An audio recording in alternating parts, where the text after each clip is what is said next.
जब दिलीप कुमार ने नसीरुद्दीन शाह को कहा कि फिल्मों से दूर ही रहना जनाब। नसीरुद्दीन शाह की पहली फिल्म निशांत नहीं थी। उनकी पहली फिल्म थी अमन, जो निशांत से पूरे 8 साल पहले 1967 में रिलीज हुई थी। इसमें उन्होंने राजेंद्र कुमार की लाश के पास खड़े एक बेनाम व्यक्ति की चंद मिनटों की भूमिका निभाई थी। इस तरह उन्होंने राज कपूर की सपनों का सौदागर में भी एक्स्ट्रा की भूमिका निभाई थी। वे घर से भागकर बम्बई हीरो बनने आए थे, लेकिन बात नहीं बनी और ये इक्का दुक्का रोल करने के बाद उन्हें घर वापस लौटना पड़ा था और पिता की झिड़कियाँ सुननी पड़ती थी। लेकिन इस दौरान वे बम्बई में कहाँ ठहरे थे? दिलीप कुमार के बंगले पर। जी हाँ, ये सच है, लेकिन वो कैसे? वो ऐसे कि दिलीप कुमार की बहन सईदा खान अजमेर के आस्ताने पर माथा टेकने अक्सर जाती थी और नसीर के पिता वहाँ प्रशासक थे। नसीर की परवरिश अजमेर में हुई। बेटे के बम्बई चले जाने से पिता नाराज़ तो थे, फिर भी उन्होंने सईदा से बोलकर दिलीप साहब के बंगले में नसीर के रहने का बंदोबस्त करवा दिया था। वहाँ कुल जमा 18 साल के नसीर दिलीप साहब द्वारा जीती गई ट्रॉफियों को हसरत भरी नज़रों से निहारते रहते थे।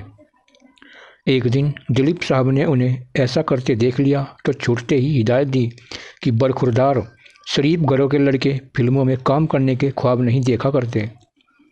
कई साल बाद कर्मा में दोनों ने एक साथ काम किया, लेकिन नसीर ने दिलीप साहब को उनकी वह नेक सलाह याद नहीं दिलाई।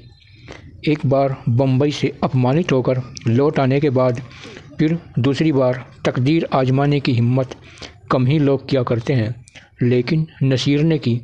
लेकिन इसके लिए पिया का घर नामक फिल्म जिम्मेदार थी। हुआ यूँ कि नसीर दिल्ली में NSD के छात्र थे। एक दिन उबाऊपन से बचने के लिए वे रीगल टाकीज में यह फिल्म देखने चले गए।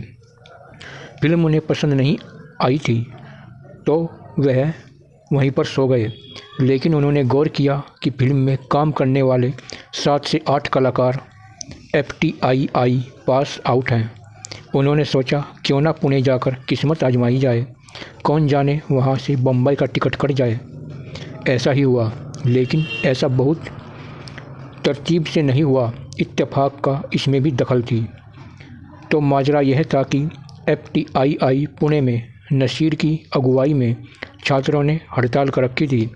वे चाहते थे कि अभिनय का परीक्षण ले रहे छात्रों को भी निर्देशन का परीक्षण ले रहे छात्रों कितना महत्व दिया जाए। गिरीश कर्नाड तक वहाँ के निदेशक थे।